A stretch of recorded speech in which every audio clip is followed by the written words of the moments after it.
नमस्कार। Bihar board class 12 की गणित परीक्षा की तैयारी में अक्सर ये समझना मुश्किल हो जाता है कि इतने सारे चैप्टर्स में से आखिर शुरुआत कहाँ से की जाए।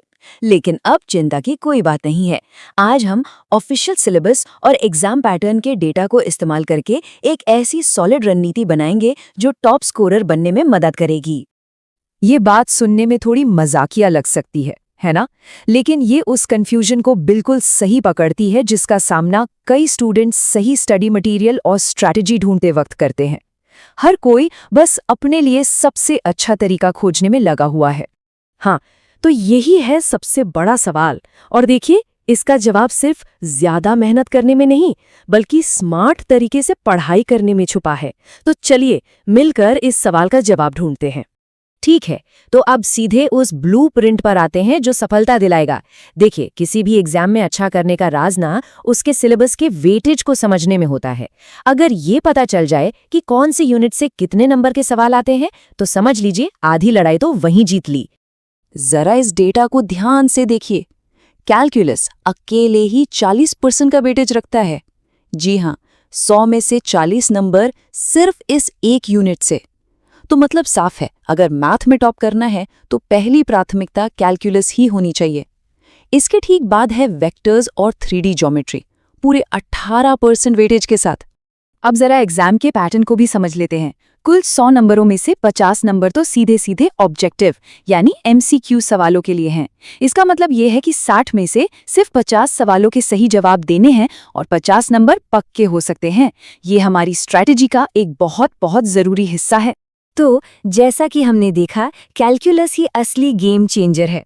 तो चलिए थोड़ा और गहराई में चलते हैं और देखते हैं कि इन 40 नंबरों को पक्का कैसे किया जाए। इस नंबर को एकदम दिमाग में बिठा लीजिए। 40 अंक। ये सिर्फ एक आंकड़ा नहीं है, ये सफलता की चाबी है। इस एक यूनिट पर पकड़ बनाने का मतलब है कि पासिंग मार्क्स का टेंशन तो वैसे ही खत्म। तो कैलकुलस में इन टॉपिक्स पर सबसे ज्यादा ध्यान देना है, जैसे कि सातत्य और अवकलनीयता, मैक्सिमा और मिनिमा और अलग अलग तरह के इंटीग्रेशन। ये वो हिस्से हैं जहां से सवाल लगभग तय ही हैं। इन पर अच्छी पकड़ बनाना बहुत जरूरी है। ठीक है, कैलकुलस तो हो गया। अब देखते हैं कि हमारी प्राथमिकता की लिस्ट में आगे क्या होना चाहिए। स्मार्ट तैयारी का मतलब ही यही है कि हम अपने एनर्जी सबसे जरूरी यूनिट्स पर लगाएं। कैलकुलस के बाद हमारी अगली प्रायोरिटी है वेक्टर्स और 3D ज्योमेट्री, जिससे 18 नंबर मिलते हैं। और उसके बाद आता है 13 नंबर का अलजेब्रा। मतलब सिर्फ इन 2 यूनिट्स को करके 31 नंबर और पक्के किए जा सकते हैं। ये बात हमेशा याद रखनी है कि 50% पेपर ऑब्जेक्टिव है, और ऑब्जेक्टिव सवालों को जल्दी हल करने का सबसे अच्छा तरीका है बेसिक कॉन्सेप्ट्स और फॉर्मूलों पर मजबूत पकड़। तो चलिए कुछ बेसिक कॉन्सेप्ट्स पर एक नजर डालते हैं।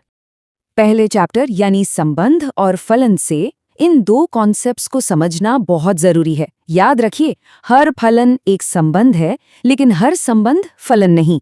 फलन एक खास तरह का संबंध है जहां हर इनपुट का सिर्फ एक ही आउटपुट होता है। संबंधों के प्रकार स्वतुल्य, सममित और संक्रामक, और फलों के प्रकार एकेकी और आच्छादक। इनको तो अच्छे से मास्टर कर ही लेना चाहिए। इन बेसिक डेफिनेशन से सवाल आते ही आते हैं। अब ये एक बहुत ही जरूरी थियोरी है। कभी सोचा है कि इनवर्स ट्रिग्नोमेट्रिक फंक्शंस के लिए हमें डोमेन को छोटा क्यों करना पड़ता है? वो इसलिए क्योंकि अपने नेचुरल डोमेन में वे एकाकी और आच्छादक नहीं होते हैं, जो कि किसी भी फंक्शन का इनवर्स निकालने के लिए एक जरूरी शर्त है। और ये जानना कितना दिलचस्प है ना कि ट्रिग्नोमेट्री की जड़ें हमारे अपने इतिहास से जुड़ी हैं। महान भारतीय गणितज्ञ आर्यभट्ट उन पायनियर्स में से एक थे जिन्होंने इस फील्ड में इतना जरूरी योगदान दिया। यह हमें याद दिलाता है कि हम एक कितनी बड़ी विरासत का अध्ययन कर रहे हैं। तो प्रैक्टिकल बात पर आते हैं। ये टेबल याद करनी ही करनी है। इनवर्स ट्रिग्नोमेट्रिक फंक्शंस की मुख्य मान शाखा या प्रिंसिपल वैल्यू ब्रांच। इसको याद रखना MCQs और छोटे सवालों को हल करने के लिए बेहद जरूरी है। इससे सीधे सीधे सवाल पूछे जाते हैं। तो इन सभी जानकारियों और डेटा के आधार पर एक आखिरी ठोस रणनीति क्या होनी चाहिए? चलिए इसे एक साथ पॉइंट बाय पॉइंट देखते हैं। तो ये रहा हमारा 6 स्टेप एक्शन प्लान। नंबर 1, सबसे ज्यादा टाइम कैलकुलस को देना है। नंबर 2, वेक्टर्स और अलजेब्रा से अगले 31 नंबर पक्के करने हैं। नंबर 3, 50 नंबर वाले ऑब्जेक्टिव सेक्शन के लिए एमसीक्यूज की जमकर प्रैक्टिस करनी है। चौथा, इसके लिए बीएसईबी के मॉडल पेपर्स और पिछले सालों के सवाल सबसे बेस्ट रहेंगे। पांचवा, रिवीजन के लिए एक फॉर्मूला शीट जरूर बनानी है।